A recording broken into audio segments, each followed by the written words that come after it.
Radhe Radhe, everyone. It's so nice to see everyone here. Today, we have a live question and answer session with Braj Bhanchari Didi ji. And as you all know, Didi ji is the senior most pracharak of Kripalaji Maharaj. And anyone who has questions, just raise your hand. If you have any question at all, then we would be able to cue you. And also, when you speak, unmute your audio and turn on the video. And since we have a lot of people and a lot of questions, we would limit one person with one question. Also, I would like to add, we have Didi Ji on YouTube. This is her channel, which is Braj Panchari on YouTube, and which we could use for further. And for now, we will begin. And we would start with Didi Ji. We have a question in the email. So I will just start with that question first.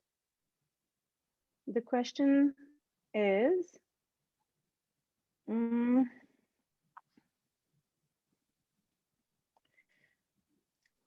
it's Artu, and the devotee is from Austria. And the question is, regarding the financial savings for our retirement years, I keep hearing different opinions from different preachers of Maharajji. Some say, do not worry about it. Do as much financial seva as you can. And some say, think about your future as well for unexpected expenses like healthcare, living costs, etc. And save some money.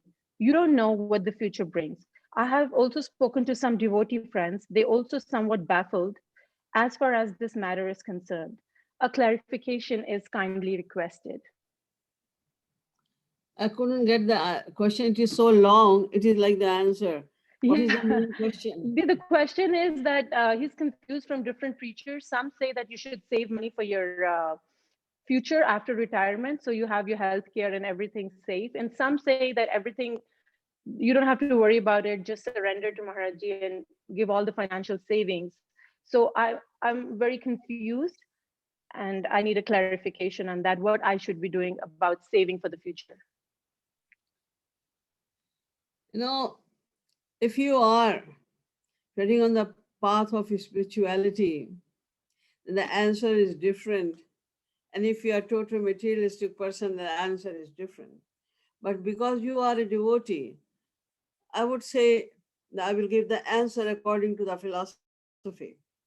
The philosophy says that nobody knows then what is the last moment of our life. This human life is given to us to attain the ultimate goal of life. And when we follow this path, then we have to surrender. We have tan, man, dhan, the body, the mind, and whatever we have, the wealth, the money, etc. We have to sacrifice everything. We are suggested for that. And the logic also says that if you have some surplus money, that instead of saving for your future, which is completely unknown to you, the duration is unknown, and otherwise also the future is totally unknown to us. That's why it is not very wise to save money for the future. Suppose you are saving money for your future and today you die. You hear, many people, they are sitting, they are talking and having tea, coffee with each other. And after 1 hour, they hear that that person has gone. It's not new thing. So when we know the future is unknown, then we have to make our future. We have to make our future. We should not be that much worried about our physical needs, but we must be very much worried about our spiritual need, because that need, the spiritual needs, whatever we do for our enhancement of our spirituality, that will remain with us forever. And every time when we are adding something, it never destroys. It is eternal. But whatever we earn in this material world is transient. Today you have earned, it's not sure that you can have it for the entire life as well, what to say of the next life. So according to me, if you are following the path of spirituality, it is better to keep no money at all. Whatever comes, and whatever you need for your physical needs, like you need food, you need a place to live, you need some clothes to wear, but abundance of everything, like you are having very big house and many expensive clothes and very stringent food in hotels and here and there, it is not wise. Our scriptures say, Yavat bhriyet jataram tavat sattvam hidehinam adhikam yobhimanyet sasteno dandamarhati. Chandogyopanishad is saying that you are supposed to have only that much money or anything which is actually needed, whatever you need. If you keep more than your need, then susteno, then you will, in the spiritual realm, you will be called a thief and you will be punished for that. So, and future is also uncertain. That's why we should, whatever we need actually, we should keep it. Instead of saving it, the best saving is to give it to the service of your guru. This is the best saving forever. But whatever you are saving, this material world is saving. I don't think it is kind of saving. It's not certain. Did you get your Perfect. answer? Oh, Thank nobody. you very much. Do you hear me? Yes, I hear. Okay, I understand what you say, and I appreciate you the information. But my question, the second half is, I mean, say if I make a will and saying that after my expiration everything will go to this path, will that be okay? It would go there, where? Yeah. Say I make a testimony or a will or something like that, and then I say, well, I need a certain amount, and then after my expiration, that money will go to the temple, to path, or to Maharaji. That is also not bad. If you have already, pledged it that all my property or all my money will go to the temple, will go to your ashram. It's Yep. not bad. It's also good. But it shows that you do not have complete faith in God, because the main symptom of Sharanagati, the main symptom of complete surrender is Rakshishati Vishwasa. You must have this complete faith that God is always behind me, He's always protecting me. So why are we keeping it? Even if we are keeping it in the bank and we have already pledged it that the whole money, whatever I have, will go to the ashram. It is good. It's much better. But if you give right away, then you will, in your lifetime, you will have satisfaction that my money is going to the right place. Okay, thank you. You're welcome. Okay. Didi, we have another anonymous question. And the question is, अगर कोई बार बार घर में taunt करे, आपको वो महाराज जी में नहीं लगे हुए, खुद तो उनका बिलीफ नहीं है, तब कैसे रिएक्ट करना चाहिए? क्योंकि इग्नोर किया ऐसा शो करके तो अंदर से बहुत मन खराब होता है कि अगर फैमिली है और वो महाराज जी में नहीं लगे और वो पर्सन महाराज जी में है, तो फैमिली को इग्नोर करना भी अच्छा नहीं लगता, बिकॉज उसकी गुरु के लिए बहुत आस्था है।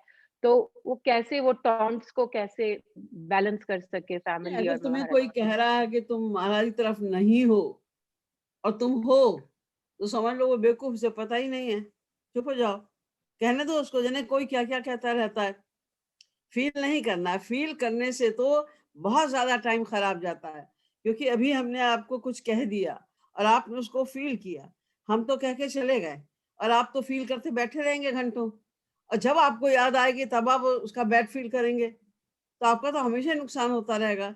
इसलिए अगर कोई कह रहा है ऐसी बात जो तुमको पता है ही नहीं, तो ध्यान ही मत दो कि वो क्या कह रहा है, तो पागल, इसको पता ही नहीं है तो वो ऐसे बोल रहा है, बोलने दो उसको।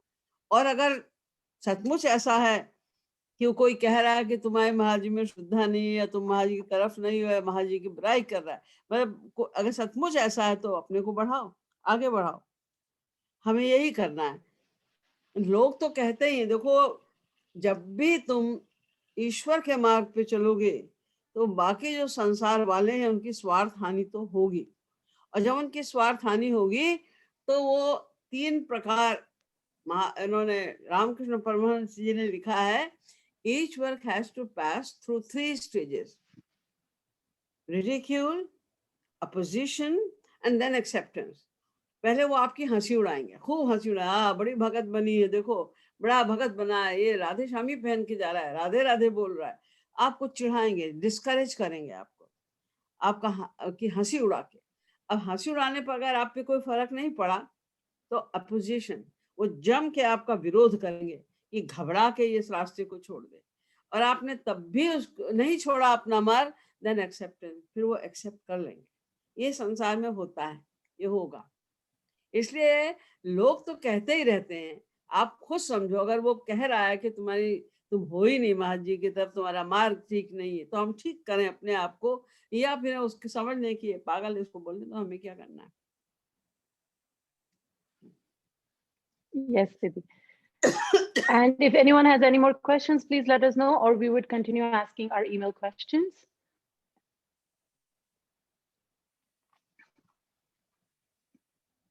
Okay, Didi, the next question is,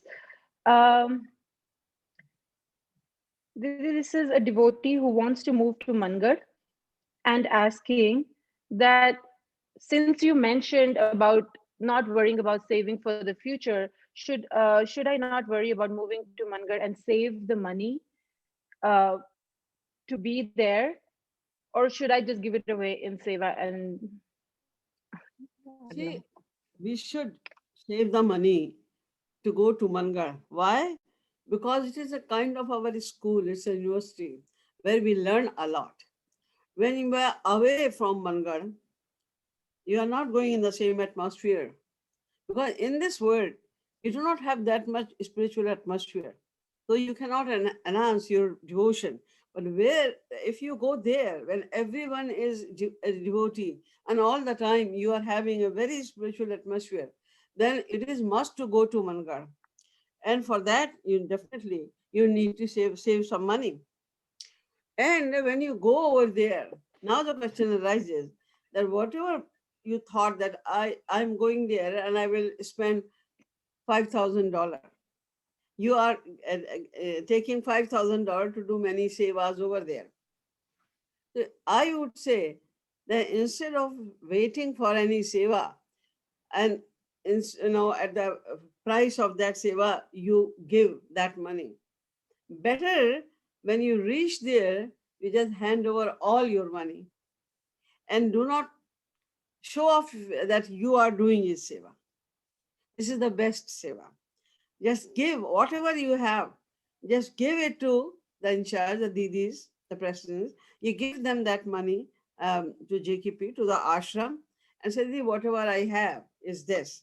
And then don't be greedy to get involved in all kind of seva. Do it from your mind. If you are thinking in your mind that you are doing his seva, even then you are doing seva.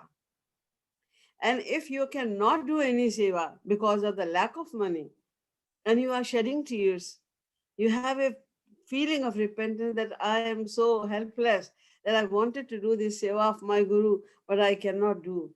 When I would get the grace of my Guru, when I can also do this seva. Or you are just doing mentally and shedding tears. All these things are good. The best is just without showing off, without having a feeling of like showing off, that people would say that I am also, if I will not attend, if I will not participate in this seva, then what other people would say. Don't think about it. Just give all your seva without any showing off. Okay, thank you, Didi. Our next question is from Shweta Ahuja from Houston. If you could please unmute yourself and turn your video on. Okay. Shweta, go ahead, ask your question, unmute yourself, please. Radhe Radhe, Didi. Radhe Radhe. Didi, my question is, what is the best way to do kirtan? Like there are different madhuris in Premras Madhira. So, kis madhuri ka should be done very slow so that it's good for us and for others also, or even if we are doing our own sadhana. So, what is the best way to do the kirtan? देखिए,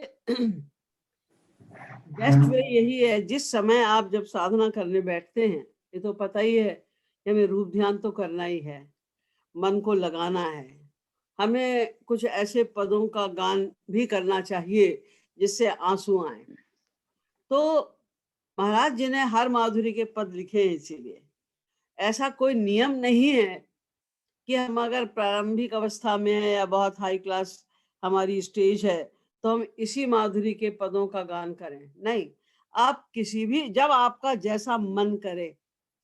लेकिन जो beginners हैं उनके लिए, जिनकी साधना भी बहुत अच्छी नहीं है, उनके लिए दैन्य माधुरी के पद अवश्य एक दो गाने चाहिए।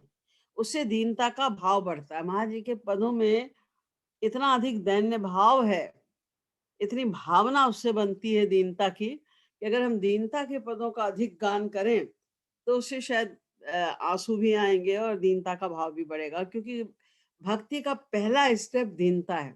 बिना दीनता के हमारी भक्ति बढ़ेगी ही नहीं। तो वो दैन्य भाव हमको बढ़ाना है।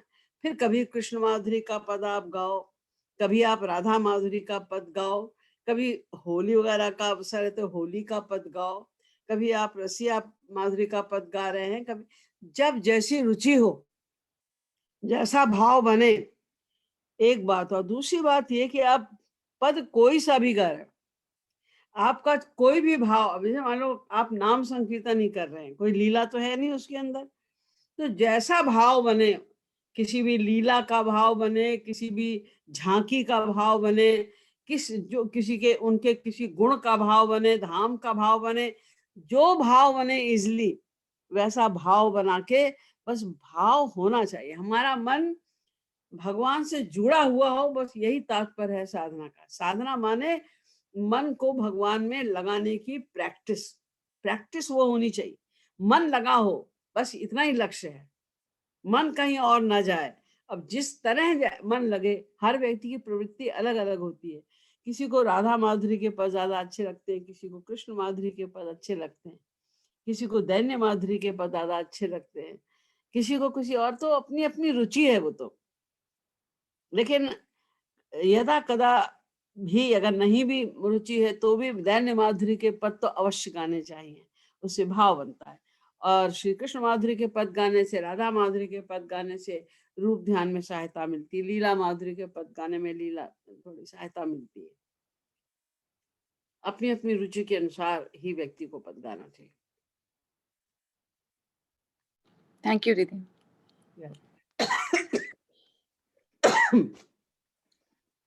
दीदी नेक्स्ट क्वेश्चन है, वो ईमेल में आया है। वो नेक्स्ट क्वेश्चन ये है कि दिस गाय ही सेइंग कि my parents have been asking me to get married, but he is not sure, he's not able to make up his mind if he should just continue strictly on spirituality or get married, or should he just get married because the partner is also spiritual.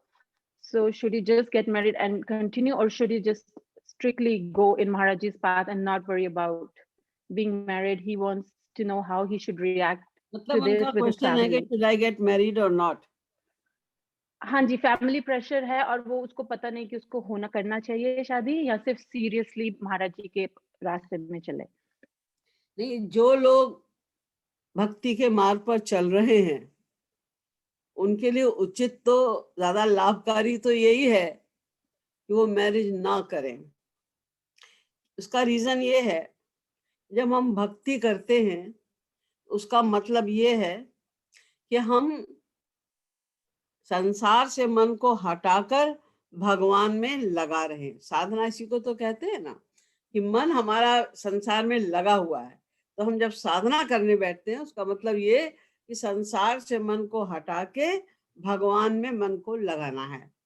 तो अभी ही जो हमारे attachments हैं माँ बाप में, भाई बहन में, या कहीं भी, वही बहुत हैं। उनसे ही मन लगाना, उन मन को हटाना बड़ा मुश्किल है। कि अगर हम मैरिज कर लेंगे तो चाहे भले ही वो हमारी पति या पत्नी, भले ही वो भी इसी लाइन पे चलने वाली हो, लेकिन अटैचमेंट तो होगा ना।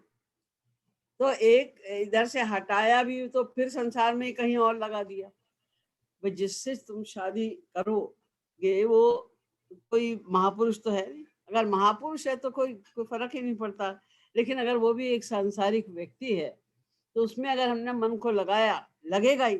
मैरिज का और क्या मतलब होता है? मैरिज करेंगे तो मन तो लगेगा ही, अटैचमेंट तो होएगा ही।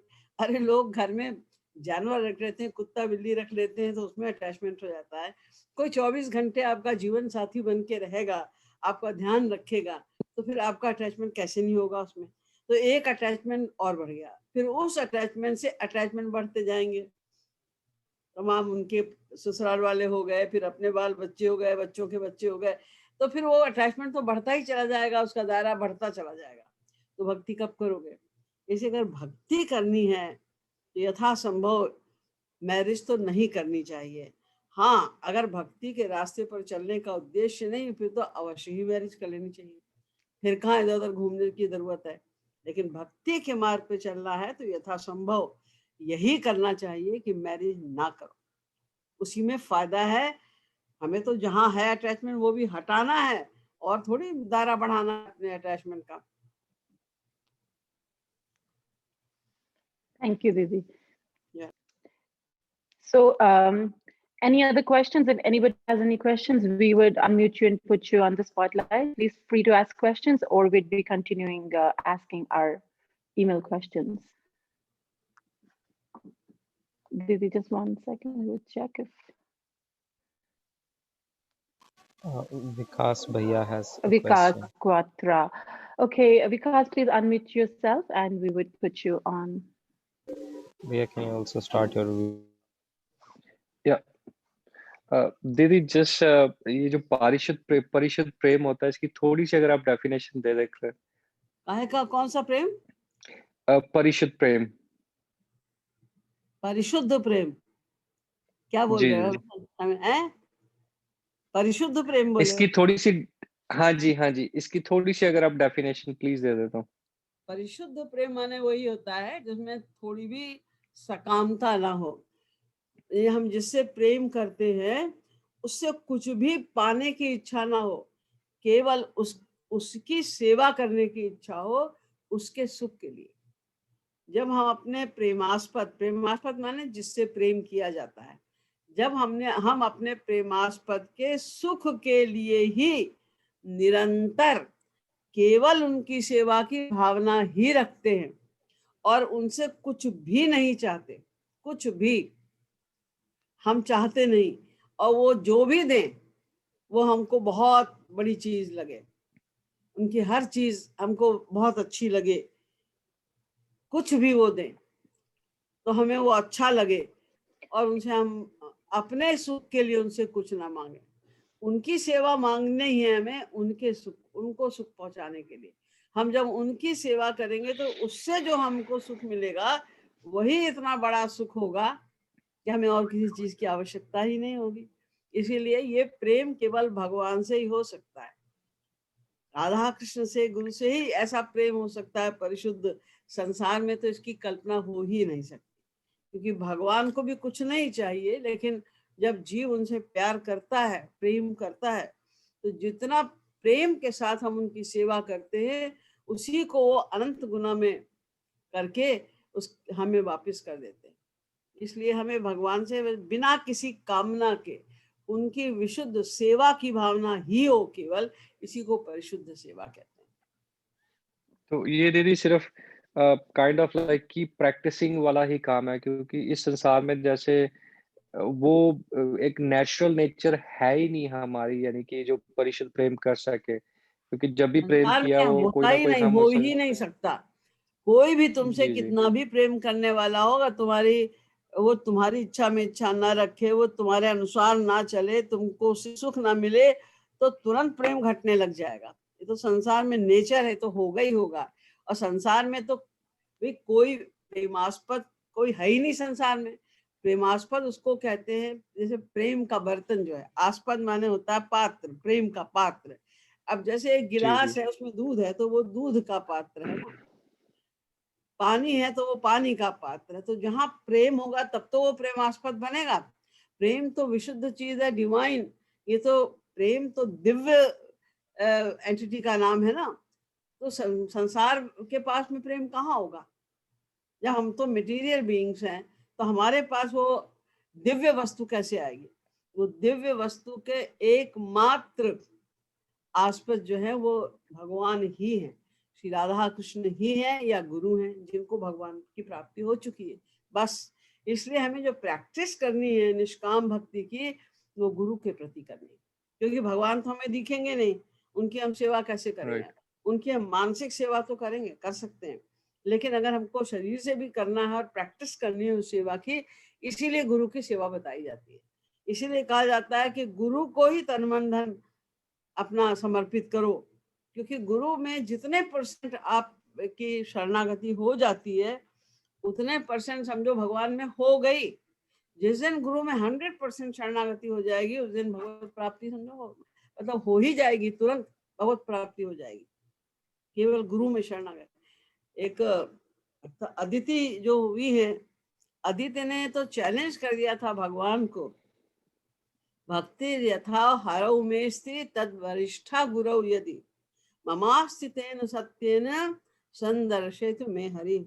जितनी भगवान श्री कृष्ण से वो कह रही हैं कि जितनी भक्ति मेरी आप में है, भगवान में है, उससे ज्यादा अगर मेरी गुरु में भक्ति है तो इस सत्य के आधार पे मुझे तुरंत दर्शन दो। और भगवान को तुरंत दर्शन देना पड़ा। तो हमको प्रैक्टिस तो गुरु के ही साथ कर सकते हैं, संसार वालों के साथ नहीं कर सकते, ना संसार वाले प्रेम कर सकते हैं। हम लोग भी प्रेम जो कहते हैं हम कर रहे हैं गुरु से प्रेम या भगवान से, कह सकते हैं हम अभी, लेकिन है नहीं। जब प्रेम होगा तभी तो प्रेम करेंगे ना। अभी तो हम सेवा करके अपने मन को शुद्ध करेंगे, साधना करके अपने मन को शुद्ध करेंगे। जब शुद्ध हो जाएगा मन, तब गुरु प्रेम देगा, उसके बाद हम प्रेम कर सकते हैं। ठीक है दीदी, थैंक यू सो मच दीदी, thank you Radha. Didi, the next question is, someone is asking that I have been harmed by people like my friend's spouse, where they have given me a very selfish behavior. How do I practice forgiveness? It's been so many years, yet I'm not able to forgive them, and it's a big burden on my heart. And how do I practice forgiveness? संसार वाले तो hardship एक दूसरे को देते ही हैं, ये सब स्वार्थी हैं। जिसका ही स्वार्थ भंग होगा, अगर तुम ईश्वर की ओर चलोगे तो उनका स्वार्थ हानि होगी, तो वो तो हार्डशिप देंगे। और क्योंकि तुमको चलना है ईश्वर की ओर, वो चाहते हैं हमारी ओर चलो, तो वो होता है ऐसा, लोग देते हैं। कष्ट तो हमको होता ही है, लेकिन हमें इग्नोर करना है। और महाराज जी ने इस बात को बहुत बार समझाया है कि अगर कोई भी ऐसी सिचुएशन आती है, एडवर्स सिचुएशन आती है, तो हमें ये सोचना चाहिए हमारे ऊपर भगवत कृपा हो रही है। महाराज जी हमारे गुरु या भगवान हमें ये देख रहे हैं कि हमें कितनी सहनशीलता आई, क्योंकि ये दीनता, सहनशीलता और माना अपमान की फीलिंग का ना होना, ये तीन चीज तो जरूरी है ना भक्ति शुरू करने के लिए। तृणादपि सुनीचेन तरोरपि सहिष्णुना अमानिना मान देना कीर्तनीय सदा हरि। महाप्रभु चैतन्य ने कहा कि तृणादपि सुनीचेन, पहली बात तो घास से भी ज्यादा दीनता लाओ। हम उस पर बूट रख के पैर रख कर चलते हैं और वो झुक जाती है, हमें अपने कोमल स्पर्श से सुख देती है। तरोर अपि सहिष्णुना, हम पत्थर मारते हैं पेड़ के ऊपर फल पाने के लिए, और वो हमें फल देता है, छाया देता है। मर कर भी अपनी छाल से, अपनी लकड़ी से हमारी सेवा करता है। और अमानिना मान देना, सबको सम्मान देकर भी मान पाने की इच्छा ना होना, ये तो फर्स्ट स्टेप्स है भक्ति के। तो अगर हमसे कोई गलत व्यवहार करता है अनुचित व्यवहार करता है, हमें अपमानित करता है या हमारे साथ कठोर व्यवहार करता है, उसे हंस के सहना चाहिए, प्रैक्टिस करनी पड़ेगी, क्योंकि यही हमारी परीक्षा है। और जब हार्ड टाइम आता है कभी किसी के ऊपर और वो विश्वास नहीं खोता भगवान में, कितना भी हार्ड टाइम आ जाए, अरे सुदामा वगैरह के आपने हिस्ट्री पढ़ी होगी, उनसे ज्यादा हार्ड टाइम किसके ऊपर आएगा? कितने कितने हार्ड टाइम भक्तों के ऊपर आए। ये महारानी थी मीराबाई, उनको क्या कष्ट नहीं दिया गया। ध्रुव प्रहलाद ये राजकुमार थे, ने क्या कष्ट नहीं दिया गया, लेकिन उन्होंने हार नहीं मानी, ना गुस्सा किया किसी के ऊपर, किसी पे गुस्सा नहीं किया, ना परेशान नहीं हुए, लेकिन सहते रहे और भगवान के ध्यान में अपना लीन रहे। तो अभी ये स्थिति तो नहीं कि अब वो कोई कहे तो हम भगवान के ध्यान में लीन रहें, कि इतनी प्रैक्टिस तो हम कर सकते हैं कि हम इसको भगवत कृपा समझें, हर परिस्थिति को भगवत कृपा समझो। बहुत सम्मान मिल रहा है, ये भी भगवत कृपा है। बहुत अपमान मिल रहा है, ये भी भगवत कृपा है। बहुत धन आ रहा है, ये भी भगवत कृपा है। सब धन चला गया, ये भी भगवत कृपा है। ये प्रैक्टिस से होगा, हर चीज प्रैक्टिस से होती है, अभ्यास से के द्वारा होती है। अभी हमारा अभ्यास नहीं है और हमें गुस्सा आ जाता है जब हमें हमको कोई क्रिटिसाइज करता है या हमें कोई हार्ड टाइम देता है, क्योंकि हमारे अंदर दीनता का अभाव है, अहंकार की वजह से हमको होता है। लेकिन कितना गलत है, सोचो, अगर आपको कोई कहता है कि तुम मूर्ख हो, तुम बेवकूफ हो, तो इसमें बुरा मानने की बात है, क्योंकि हम जब बुरा मानते हैं हमें गुस्सा आ जाता है। गुस्सा आ जाता है तो हमारा खून भी जलता है, हमारी बुद्धि भी खराब हो जाती है, बैलेंस, क्रोध में आके बुद्धि का बैलेंस ही खराब हो जाता है, भगवान का स्मरण भी नहीं कर पाते, तो फिजिकल और मेंटल और स्पिरिचुअल सब तरह का लॉस हमारा हो जाता है। हम बुद्धिमान अगर हैं, अगर वो कह रहा है मूर्ख और तुम समझते हो बुद्धिमान हो, तो उसको सहन कर लो, छोड़ो, उसको इग्नोर करो। और अगर आपने गुस्सा करना शुरू कर दिया तो इसके मतलब आपने उसको बता दिया, हाँ यू आर राइट, हम देखो मूर्ख हैं, तुमने तो खाली शब्द का यूज किया, हमने तुम्हें अपना असली रूप दिखा दिया कि देखो हम कितने मूर्ख हैं, तुम्हारे शब्द पे हमने इतना गुस्सा कर डाला, इतना हम बुरा मान गए, और तुम तो खुद कह के चले गए हम घर में बैठे तुम्हारा ही चिंतन कर रहे हैं बजाय भगवान का चिंतन करने के। तो ये तो मूर्खता हो गई ना। इसलिए हमें प्रैक्टिस समझना है, पहले तो फिलॉसफी को समझो। अगर भगवान के रास्ते पर चलना है तो दीन तो बनना पड़ेगा, बिना दीनता के तो बात नहीं बनेगी, दीनता तो लानी ही पड़ेगी, और इसी फिलॉसफी को ध्यान में रखकर ही आएगी। जरा भी गुस्सा आने लग जाए तो अपने आप को टटोलो, सोचो। एक बार महाराज जी से किसी ने पूछा कि महाराज जी हमें गुस्सा बहुत आता है तो हम क्या करें?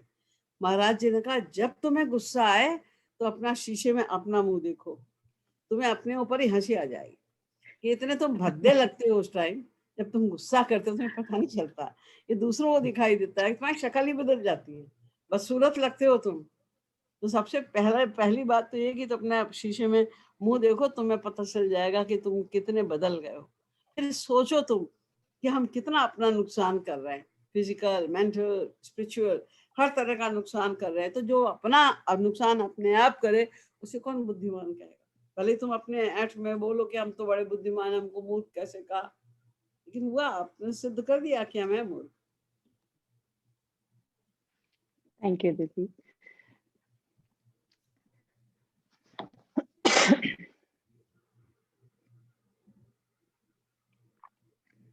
दीदी एक क्वेश्चन है कि फॉर द न्यू ईयर, दीदी what would be your thoughts to speak up for the new year and how should we just basically just your thoughts on new year, how to start the new year? देखिए, जिसमें सबसे ज्यादा कल्याण हो वैसे ही शुरू करना चाहिए। सबसे ज्यादा कल्याण इसी बात में है, भगवान का स्मरण करें। दो तरह से लोग बनाते हैं ना, जो नहीं मानते भगवान को वो पार्टीज में जाते हैं, खूब ढेर सारा पैसा खर्च करते हैं, खूब तामसी भोजन करते हैं, तामसी ड्रिंक्स पीते हैं, और सारे दिन उछल कूद करके रात भर नाच नूच के सुबह आके थक के सो जाते हैं, यानी एक दिन और खराब करते हैं। तो मूर्खों का सिद्धांत है। और जो बुद्धिमान लोग हैं वो अपना नया साल इस ढंग से मनाते हैं। पहली बात तो हमें भगवान का स्मरण करके ही, करते हुए ही करना चाहिए अपने नए ईयर की शुरुआत। इसीलिए अब महाराज जी के सब आश्रमों में बहुत जोर शोर के साथ में नए साल का उत्सव मनाया जाता है, ताकि किसी को ये भी फील ना हो कि और लोग तो पार्टी कर रहे हैं, नाच गा रहे हैं, एंजॉय कर रहे हैं, हम लोग यहाँ बैठे हर समय राधे राधे कर रहे हैं, कीर्तन कर रहे हैं और कुछ नहीं कर रहे हैं। ऐसा कुछ नहीं है, सब कुछ होता है हमारे आश्रम में। खाना भी बढ़िया से बढ़िया मिलता है प्रसाद रूप में, और कीर्तन भी होता है, यानी गाते भी हैं, सब खूब गाते हैं और बड़े विभोर होकर भक्ति के भाव से गाते हैं। नाचते भी हैं लोग, हरि बोल करके भक्ति के भाव से नाचते हैं। तो जो सारा कुछ भक्ति के भाव से हो रहा है, उसकी जो दिशा है, डायरेक्शन है, वो भक्ति की ओर है, तो हमें हर चीज का आत्मिक लाभ हो रहा है। जो जाते हैं शरीर के सुख के लिए, तो उन्हें तो शारीरिक लाभ भी नहीं होता, मानसिक लाभ भी नहीं होता, कोई धन का लाभ भी नहीं होता, कुछ भी नहीं हो पाता। खाली थोड़ी सी देर के लिए वो अपने इंद्रियों को प्रसन्न करके, इंद्रियों का आनंद लेके लौट आते हैं, कुछ उनको मिलाता नहीं है। लेकिन जो हम लोग आश्रमों में करते हैं, मंदिरों में जो मनाया जाता है भगवान का नाम लेकर, तो वो शुभ है। दूसरी बात ये कि हमको हर वर्ष के आखिरी दिन ये सोचना चाहिए कि एक साल हमारा और निकल गया, यानी हम मृत्यु के एक साल और निकट आ गए। हर क्षण हम आगे बढ़ रहे हैं मृत्यु की ओर। तो जब एक साल पूरा बीत जाता है, तो हम एक साल मृत्यु के और पास आ गए। अब कितने क्षण बाकी हैं हमारे इस जीवन के, हमें नहीं पता। तो एक साल जो पिछला बीता हमारा, उसमें हमने क्या पाया और क्या खोया। पाने वाली बात तो एक ही है ना, कि हमने कितना प्रेम पाया, हमारी भक्ति कितनी बढ़ी, हमारा त्याग, हमारा वैराग्य, हमने क्रोध पर कितना कंट्रोल किया, त्याग कितना बढ़ा, वैराग्य कितना बढ़ा, कितना मन लगने लगा पहले की अपेक्षा अधिक, कितना अच्छा रूप ध्यान बनने लगा, कितनी दीनता आई। इन बातों पर हमें विचार करना चाहिए। और हमने कोई प्रोग्रेस अगर नहीं की, तो ये रिपेंट, हमें इस बात का प्रायश्चित करना चाहिए कि हमने एक साल यूं ही, मानव देह का बहुमूल्य एक साल यूं ही गंवा दिया, गंवा के रख दिया, कुछ नहीं पाया, कुछ नहीं किया। एक साल हमारा चला गया, ऐसे चला गया। अब हम नहीं जाने देंगे। अब हमको समझना है कि हमें क्या करना है और कैसे करना है। तो उसके लिए हमें दृढ़ संकल्प होना है, फर्म डिटर्मिनेशन होना चाहिए कि पता नहीं कितने क्षण बाकी हैं हमारे जीवन के अब, तो इसलिए हमको अब एक एक क्षण यूटिलाइज करना है। संसार में आप कितना ही धन जोड़ लो, करोड़ों आपने जोड़ लिया, तो आपको क्या मिला फिर? आप 1 करोड़ या 10 करोड़ आपने अपने बैंक में रखा है, आप उसका रोज तो खा नहीं सकते। उसको खाएंगे तो आप वही 2 रोटी सब्जी, और तो ज्यादा आप सोना चांदी हीरे तो चबाएंगे नहीं आप, वो तो धरा ही रहेगा बैंक के अंदर। और कब आपको जाना पड़ जाए पता नहीं, फिर बाद में उसका कौन यूज करेगा और क्या यूज करेगा। मान लो वो पाप कर्म में वो लगाता है। कई बार मैं तो बहुत से परिवार ऐसे देखे कि उनके बच्चों के हाथ में एक बड़ी धनराशि लग गई, तो वो शराबी बन जाते हैं। उनको ऐसे लोगों का संग मिल जाता है, लोग ऐसे बेवकूफ बना लेते हैं दूसरे लड़के लोग उनको, तो वो शराबी बन जाते हैं और सारा पैसा गंवा के बैठ जाते हैं। तो ये हेल्प आपने की ना, का आप अपना पैसा छोड़ के गए और इसलिए वो शराबी बने। आपने अपने आत्म कल्याण के लिए लगाया नहीं, बच्चों को उड़ाने के लिए छोड़ गए, तो पाप का जितने % आपने हेल्प की है उनको पाप करने में, तो आपको भी उसका फल मिलेगा। इसी प्रकार अगर आपने किसी का ईश्वर की ओर लगाया है 5%, 10%, 15%, तो उतना फल आपको भी, वो अगर चलेगा ईश्वर की ओर, आपने जितनी मदद की ईश्वर की ओर चलने में, उतने % आपको भी फल मिलेगा। तो हमें ये सोचना चाहिए कि हम कितना आगे बढ़े। देखिए बच्चे स्कूल जाते हैं, अब 1 साल के बाद उनको दूसरी कक्षा में जाना होता है, दूसरी कक्षा में जाते हैं, जिसके मतलब उन्होंने पहली कक्षा का कोर्स पूरा कर लिया, अब दूसरी में आए, अब वो तीसरी में जाएंगे, हाई स्कूल करेंगे, BA करेंगे, MA करेंगे। अब कोई 10 साल पहली कक्षा में अगर पढ़ा रहे, तो आप कहेंगे नहीं कि इसका स्कूल जाने का फायदा क्या है? 10 साल से पहली क्लास में पढ़ा हुआ है, हर बार फेल हो जाता है, तो क्या फायदा क्या, क्यों जा रहा है वो स्कूल? तो हम लोग भी स्कूल में आ रहे हैं, हम लोग भी कोशिश कर रहे हैं, भगवान की ओर चलने का प्रयास कर रहे हैं, तो हमें ये भी तो देखना चाहिए हम कितने क्लास आगे बढ़े, कहाँ तक आगे बढ़े। भक्ति के क्लास तो बहुत सारे हैं और महाजी ने बहुत बार बताया भी है। पहले साधना भक्ति करनी, साधना भक्ति में पहले बैठकर मन लगाने की प्रैक्टिस, फिर रूप ध्यान करने की प्रैक्टिस, फिर आंसू बहाकर भगवान की भक्ति करने की प्रैक्टिस, फिर उनके लिए व्याकुलता पैदा करने की प्रैक्टिस, फिर उनके बिना रहा ना जाए ऐसी स्थिति लाने की प्रैक्टिस, वो सब हमें खुद ही तो करना है ना, साधना बढ़ानी पड़ेगी हमको। तो हमें अपने मन की शुद्धि करनी है साधना के द्वारा, तो कितनी हुई हमारी और कितनी बाकी है असेसमेंट करना चाहिए हमको। जैसे बिजनेस वाले लोग साल के आखिरी दिन अपना सारा हिसाब किताब लगाते हैं ना, हमने कितना कमाया, कितना गवाया, कितना ज्यादा लाभ हुआ, कितना कम लाभ हुआ, यही हमारा काम है।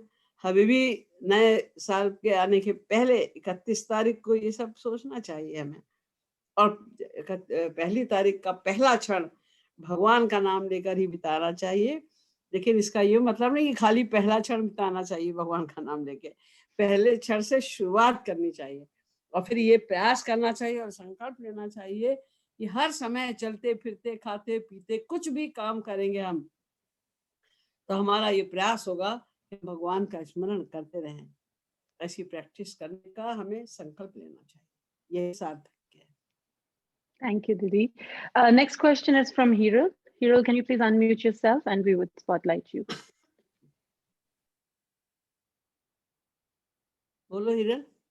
दीदी जी राधे राधे। मेरा राधा गोविंद गीत में से क्वेश्चन है कि एक दोहा है, मन का भरोसा नहीं गोविंद राधे, दुर्वासा मतलब क्या है? पराशर को भी धोखा दे। तो दीदी इसके बारे में एक्सप्लेन करो ना। मैं तुम्हें दोहा ही पूरा नहीं सुनाया मुझे ठीक से, क्या बोल रहा है दोहा वो? अगर पूरा दोहा याद नहीं तो मीनिंग बताओ। विश्वामित्र पराशर को भी धोखा दे, उसमें ऐसा लिखा है, मन का भरोसा नहीं गोविंद राधे, विश्वामित्र पराशर को भी धोखा दे। तो इसके अंदर विश्वामित्र और पराशर, मेरी आवाज नहीं आ रही, पराशर का नाम लिया है, उनका ही स्पेशल नाम क्यों लिया है, वो मुझे थोड़ा समझना था। पराशर को धोखा दे, उनका कहने का मतलब यही है, तन का जो है कुछ परा नहीं है। जो बड़े बड़े लोग हैं, चाहे वो कितने भी बड़े लोग हों, सभी, कोई ऐसा नहीं बचा कि वो बहुत बड़ा संत है या बहुत बड़ा विद्वान है तो वो शरीर उसका नहीं जाएगा, वो कोई भी हो। ये तो महाजी ने विश्वामित्र पराशर वगैरह इन सब का नाम लिया है। ये भगवान स्वयं भी जब अवतार लेकर आते हैं तो उनका भी समय निश्चित होता है, हर महापुरुष का समय निश्चित होता है। ऐसा कोई नहीं है जिसका कि समय, मानव देह में अगर कोई भी आएगा तो उसका समय निश्चित होता है, तन का भरोसा नहीं। तो इनको भी धोखा दे देता है समय, नहीं, इनके लिए भी समय आ जाता है, लास्ट मोमेंट इनका भी आता है। वो बात अलग है कि जो महापुरुष हैं या भगवान जब अवतार लेकर आते हैं वो अपनी इच्छा से जाते हैं, अपनी जाने की तिथि वो स्वयं निश्चित करके आते हैं और हम लोग का कर्म के अनुसार हमको ले जाया जाता है, हमारे प्राण खींचे जाते हैं। ये फर्क जरूर है, लेकिन सब जितने भी आते हैं, जो इनके जिनको मानव शरीर मिला है उनका मानव शरीर जाएगा। मन का भरोसा है, मन का भरोसा नहीं, मन का है कि तन का बोल रही हो? मन का। दीदी मुझे होस्ट ने म्यूट कर दिया था इसलिए। विश्वामित्र का इसलिए कह रहे हैं यहाँ पर क्योंकि विश्वामित्र इतने बड़े तपस्वी थे, लेकिन उसके बावजूद भी उनके अंदर इतनी जेलसी की भावना थी कि वो कितनी बार प्रहार करने के लिए पहुंच गए वाल्मीकि जी के पास में। ऐसी पराशर इनको कहते हैं, ये परशुराम जी, तो इन लोग को भी धोखा दे दे, मतलब इनके मन में भी राग द्वेष आ जाता है। मन ऐसा गड़बड़ है कि जरा भी अगर तुमने असावधानी बरती तो चाहे वो कितने बड़े बड़े ऋषि मुनि भी क्यों ना हो, तो इनको भी धोखा दे जाता है मन, यानी इनसे भी त्रुटि हो जाती है। हाँ ठीक, राधे राधे।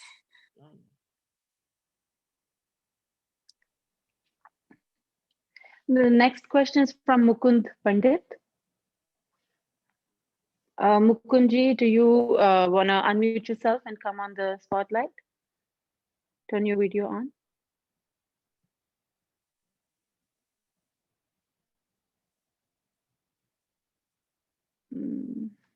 Yeah. Okay, उन्होंने Hello. question. Yeah, he's there. Okay. Radhe Radhe. Radhe Radhe. Yeah. So my question is twofold. Like I had two twins and they passed away recently. Okay. So I'm okay with it and I've accepted it. It is all by grace of God only. And now my better half wants to have a adopted child. Okay. And many religious organizations do condemn the practice of adopting a child. And her health is also not very well. So what is your take on child adoption, Didi? देखिए, Yes. if you are practicing devotion, as I have said before also in one answer, if you're practicing devotion, then if you lost your children, then you should feel the grace of God. Because, you know, Kunti asked for a boon, a very peculiar kind of boon. Nobody can ask that kind of boon. He said, Vipada santu nashashvat tat takra jagat guru bhavato darshanam yatsyad apunar bhava darshanam. It means she asked for the problems on every step. Vipada, vipatti, calamities on every step.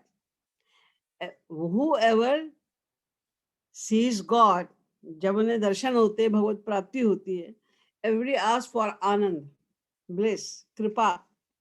लेकिन कुंती ने क्या मांगा? विपत्ति. पग पग पर विपत्ति मिले. क्यों? भवतो दर्शनम यत्स्यात्. आपकी याद तो बनी रहेगी. तो जो हमारा लॉस होता है संसार का, उसका मतलब होता है भगवत कृपा. तो अगर, क्योंकि बच्चे हैं तो अटैचमेंट तो होगा, नेचुरल है. अब बच्चे हैं ही नहीं तो अटैचमेंट अब कैसे हो? वो एक चीज तो निकल गई ना अटैचमेंट की. वहां तो कोई डिटैचमेंट करने की कोई मेहनत नहीं करनी पड़ेगी, भगवान ने ले लिया वो तो इसीलिए क्योंकि बच्चे नहीं है तो आपके ऊपर ये कृपा हुई, तो आपने भगवान को चैलेंज कर दिया एडॉप्शन करके, ये जी आप छीना करो, हम तो और ले लेते हैं, हम अडॉप्ट कर लेते हैं, बना लेंगे हम बेटा किसी को. और लोग क्या करते हैं, ऐसे अडॉप्ट कर लेते हैं बेटा, भाई बना लेते हैं, किसी को कुछ बना लेते हैं, फिर कहते हैं धर्म का बेटा है, धर्म, बाकी वो पहला था वो धर्म का थोड़ी था. तो हमें सावधान रहना चाहिए. एडॉप्शन के फेवर में मैं तो खैर कौन होती हूँ, लेकिन फिलॉसफी अगर आप पढ़ें, समझें अच्छी तरह, तो भगवान ने भी कहा भागवत में, यस्या मनु गृहणामि हरिष्ये तद्धनम शनै. जिस पर मैं विशेष कृपा करता हूँ, हरिष्ये, उसका संसार छीन लेता हूँ. क्योंकि संसार में तो हमारी आसक्ति और तो कुछ है ही नहीं. हमारे अलावा दो ही चीजें तो हैं, एक भगवान एक संसार. तो भगवान में भी हमारा प्यार है नहीं तो संसार में तो नेचुरल होगा ही होगा ना. तो यहीं से तो प्यार घटा के हमको ईश्वर में लगाना है. तो जितना कम हो संसार, नरसिंह भगत का घर जल गया, सब कुछ लुट गया, तो वो तो नाचने लगे खुशी से, भयुम थयुम भांगी जंजाल खुज सुखे भजीशुम श्री गोपाल. हेलो, अब तो निश्चिंत हो गया, कुछ है ही नहीं चिंता करने के लिए. तो एडॉप्शन तो एक प्रकार से भगवान के नियम को, कानून को तोड़ने के बराबर है कि वो आप पर कृपा कर रहे हैं और आप कहते हैं जी आप किया करो कृपा, हम तो और ले लेते हैं. आसक्ति मतलब ये तो आसक्ति बढ़ाने का साधन हुआ ना, एडॉप्शन। हमें तो आसक्ति घटानी है। अगर ईश्वर के रास्ते पे चल रहे हो तो नहीं।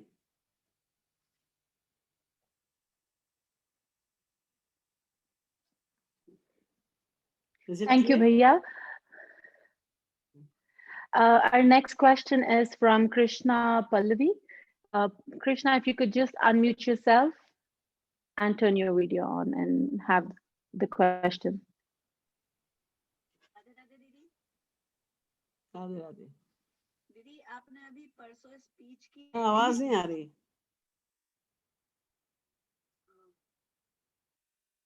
अभी आ रही है? बस आपको थोड़ा वॉल्यूम रेज करना पड़ेगा कृष्णा।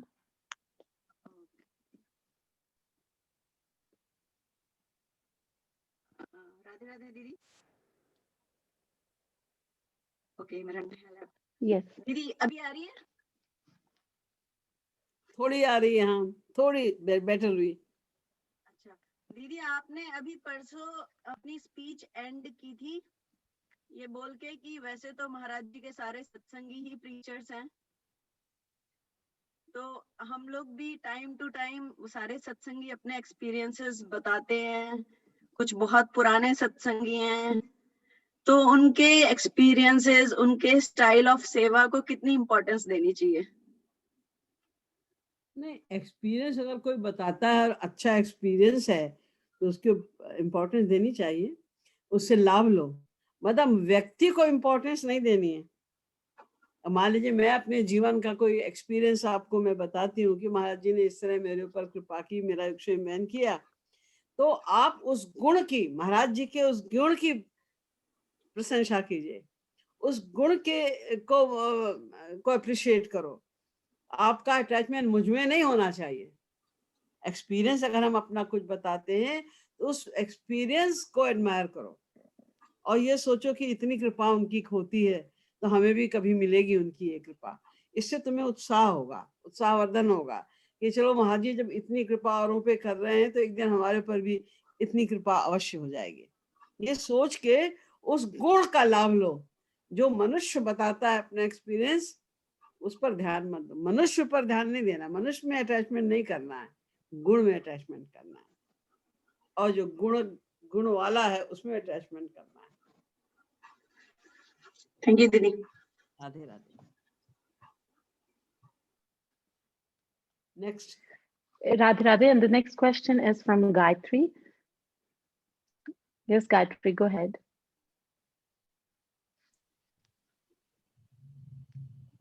राधे राधे दीदी। राधे राधे। दीदी मेरा एक क्वेश्चन है कि इस संसार में रहते हुए कर्मयोग करके भगवत प्राप्ति संभव है? हम जैसे लोग जैसे हैं, लेकिन या कर्म संन्यास करने के बाद ही कर्मयोग संभव है? अधिकांश हमारा जब इतिहास पढ़िए संतों का तो अधिकांश महापुरुष गृहस्थी थे। अधिकांश महापुरुष गृहस्थी थे। गृहस्थ में रहकर साधना करना असंभव नहीं है। और कर्म संन्यास तो बहुत बात की बात है, सब तो कर्म संन्यास नहीं ले सकते। जब हम गृहस्थ में रहकर भी साधना कर सकते हैं तो हमें कोशिश यही करनी चाहिए, हमारा प्रयास यही होना चाहिए कि हम गृहस्थ में रहकर ही, क्योंकि आपकी असली परीक्षा कि आप में कितना अटैचमेंट घटा, कितना क्रोध घटा, कितना लोभ घटा, कितना भगवान में विश्वास बढ़ा, कितनी शरणागति बढ़ी, ये तो ज्यादा परीक्षा तो गृहस्थ में रहकर ही होती है। इसीलिए हमारे शास्त्र कहते हैं धन्यो गृहस्थाश्रम, गृहस्थ आश्रम धन्य है जहाँ हमें पग पग पर सीखने को मिलती है। आए दिन आपके विरोधी खड़े हो जाएंगे, आपके घर वाले ही आपका विरोध करने लग जाएंगे, तो उस समय भी आप अपने माइंड को कितना कंट्रोल में रखते हो, इसमें कितनी भगवत कृपा को महसूस करते हो आप, यही तो परीक्षा है ना। इन्हीं परीक्षाओं को पास करते करते करते तो हमारा क्लास आगे बढ़ेगा और हम भगवत प्राप्ति करेंगे। तो कर्म संन्यास कोई आवश्यक नहीं है। और अगर मन का अटैचमेंट संसार से घटा नहीं और आप सन्यासी भी बन गए आश्रम में जाके रहने लगे या जंगल में जाके रहने लगे, तो वहां भी आपको चिंतन उन्हीं लोगों का होगा। किसी का राग के कारण होगा, किसी का द्वेष के कारण होगा। किसी ने आपको बहुत सताया है तो उसने आपको बार बार वही याद आता रहेगा, उसने मुझे इतना सताया, ये किया वो किया। और कोई बहुत प्यार करता होगा आपसे तो आपको उसका चिंतन बना रहेगा, तो उससे कोई फायदा तो है नहीं। इसलिए गृहस्थ में भी रहकर तमाम लोगों ने संतों ने भगवत प्राप्ति की है, कोई भी कर सकता है। थैंक यू कठिन तो है लेकिन जी, बहुत हो सकता है। आज के युग में ज्यादा कठिन है। ऐसे ऐसे तो नहीं है कि वो महापुरुष वो लीला कर रहे थे या फिर वो उस लेवल पे पहुंच गए थे तो उनकी भगवत प्राप्ति होगी। हम लोगों तो मतलब या तो ऐसे है कि अब हम कोशिश करें कि मतलब आगे उस लेवल पे पहुंचे। कोशिश करने मेरा क्वेश्चन यही कि मतलब और आगे क्यों जाना है। अपने महाराज जी गृहस्थी थे उनकी महाराज जी तो महाराज जी, हम उनके साथ कंपेयर तो नहीं कर टॉप के महापुरुष महाराज जी के जगत साथ हम कोई सामने हम कुछ भी नहीं है ना दीदी जी। ऐसे बहुत उनके साथ उदाहरण है हमारी हिस्ट्री में। गृहस्थ में रहकर भी ईश्वर प्राप्ति हो सकती है, इसमें कोई डाउट नहीं है। ठीक है। और आश्रम में जाके अगर मन पे कंट्रोल है, डिटैचमेंट है, वहां और डिटैचमेंट बढ़ाया जा सकता है तो वो भी ठीक है, लेकिन गृहस्थ में भी भगवत प्राप्ति आराम से हो सकती है। ठीक है, thank you.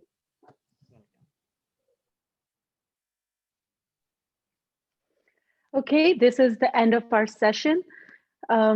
Tomorrow, January the 3rd, we have a live telecast of Didi Ji lecture and Kirtan, and there's a YouTube link जो हमने chat window में आप सबके लिए छोड़ दिया है. And also, I would say thank you to Didi Ji. Didi, thanks for answering all our questions. आप सभी को राधे राधे. आप उपस्थित हैं, सबको Radhe Radhe. Thank you, Didi. Radhe Radhe. Thank you, Didi. Radhe so Radhe. much. Thank you, Radhe Didi. Radhe Radhe दीदी, Radhe. Radhe Radhe. Radhe Radhe, Thank Didi. you. Radhe Radhe.